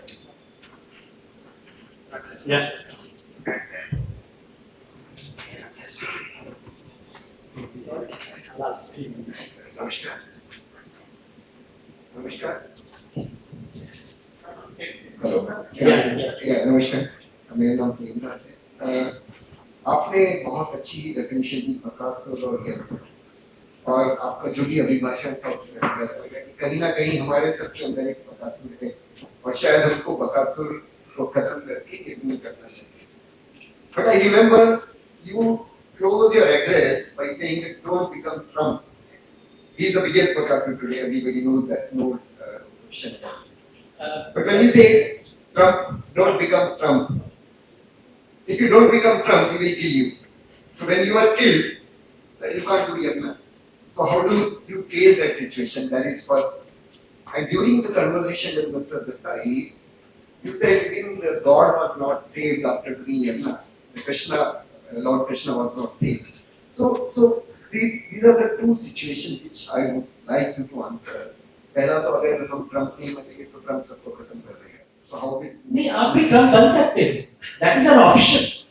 अगर आपको Trump बनना है, आप मेरी permission की आवश्यकता नहीं. यज्ञ कैसे करेंगे?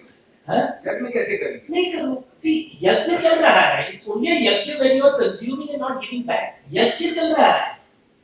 Yajna doesn't stop. It is just a yajna when you are consuming and not giving back. So Trump is also doing yajna. He is just saying, I will take for America. For America. He is the president of a country and he has been told is to take care of his people. So he is taking care of his people. अपने बच्चों के लिए वो काम कर रहा है. बुरा क्या कर रहा है? हमारे लिए तकलीफ है कि उसका स्वर्ग में हमारा नरक है. And the other one, even the Lord Krishna was not saved despite doing everything. Because you are thinking that the act of exchange will give you happiness. But the act of exchange is just the act of exchange. It's how nature functions. पेड़ को काटना पड़ेगा. Somebody will eat this. Every tree which consumes such, is it good or bad? That is how nature functions. It is nobody going to give an award to a tree to give you fruits, no? वो fruit क्यों देता है? Because उसको it has to survive. Because उसका बीज नहीं जाएगा आगे. So tree also gives fruits because it is getting a beej inside. So nature is not. You don't give awards to a tree to produce fruit, but we are seeking awards for producing fruit. So in a word, we want to say, don't follow the niyati of Krishna. Follow his. I'm not giving any message. You are looking for messages. हम पैगंबर नहीं हैं. मैं गुरुजी नहीं हूँ. वो game नहीं खेलना है हमें. दाढ़ी अच्छा से बनाएगा तो गुरुजी तो लगते हो. Thank you so much. Thank you so much. I've been told that was so. Anybody who has questions, Devdutt is here, and please assail him with questions. He loves being assailed with questions. So, by the way, thank you so much, Devdutt. Absolutely riveting and absolutely mind-opening. I'm sure that everyone agrees, and I'm speaking for everyone when I say that. Thank you again.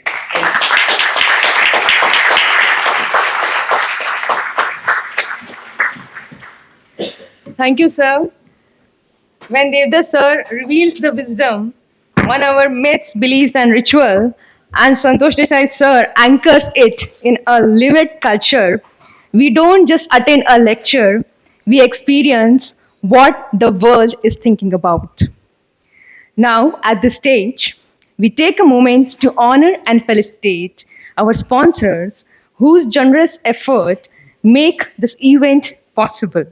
I request our director, Dr. Joindra Lakmapurkar, to take us through the concluding part of the ceremony, followed by national anthem. Over to you, sir.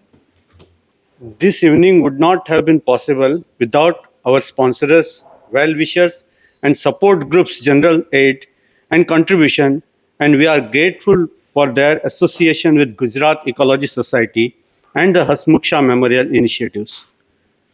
We are thankful to Kachanar Trust, Srimati Neelaben Hasmukh Shah, Amlan Shah, and Alpana Parida for some series and events are just not possible without their encouraging ecosystem. So I would like to call upon Alpana ma'am to the stage to represent Kachanar Trust and request dignitaries to felicitate.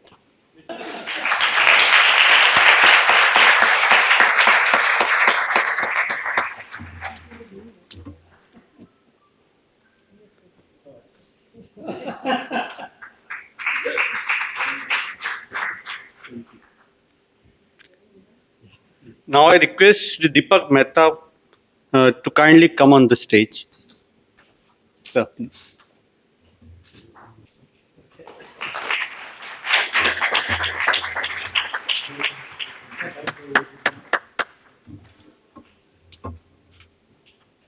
Now I request representative from Silox industry to come on the stage.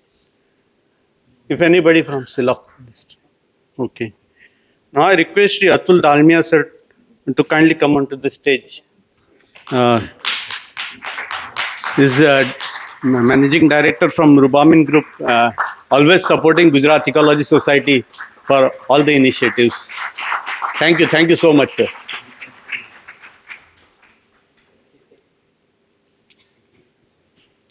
Now I request Samir Khera sir from FGI to kindly come onto the stage. We are doing these events because of their kind support.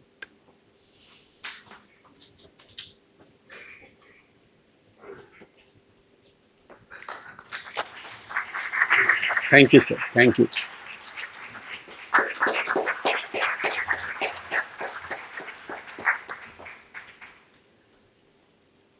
Now, finally, I request somebody from Shelly Engineering Plastic Limited to kindly come onto the stage. No. Okay, thank you. So we are sincerely thank all the sponsors and dignitaries for their valued presence and support. As we come to the conclusion of this program, it is my honor to propose the vote of thanks on this special occasion of the 4th Hasmukh Shah Memorial Lecture. On behalf of Gujarat Ecology Society family, I extend my respectful thanks to our distinguished speaker, Dr. Devdutt Patnaik. Sir, we are deeply grateful to you for sparing the time for your busy schedule and for delivering such a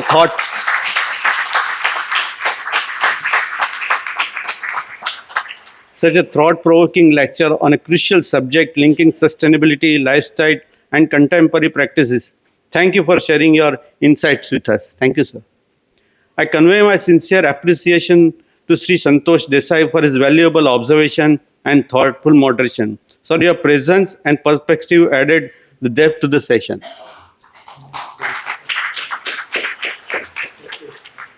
My heartfelt thanks to Sri Deepak Mehta for sharing his encouraging and insightful thoughts with the audience. Thank you, sir.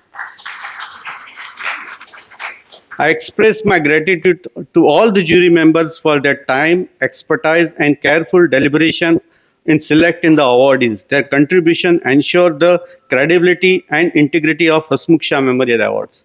Thank you, all the juries. Thank you. I also thank all researchers and practitioners who applied for the awards. Their quality and diversity of submissions reflect the growing strength of ecological research and practice in our country. Thank you, jury. I would like to place on record our gratitude to Hasmukh Shah's family and the Kachnal Trust for integrating and sustaining this inspiring memorial platform. My sincere thanks to all the attendees for being with us this evening. Your presence and engagement encouraging us to continue creating such a meaningful forums and in the future. Yeah, please. I extend my appreciation to the trustee of Gujarat Ecology Society, Shri Samir Parikh, Dr. Viren Patel, Shri Pradeep Khanna, Dr. Anjana Desai, and Dr. Datta Madamwarthar for continuous guidance and support. I also thank our friends from the print of electronic media for covering these events. My special thanks to the volunteers whose quiet dedication ensured smooth conduct of today's program. Once again, thank you all for being part of this evening. We are a very small team supported by a large number of volunteers. May I now request everyone to kindly stand for the national anthem.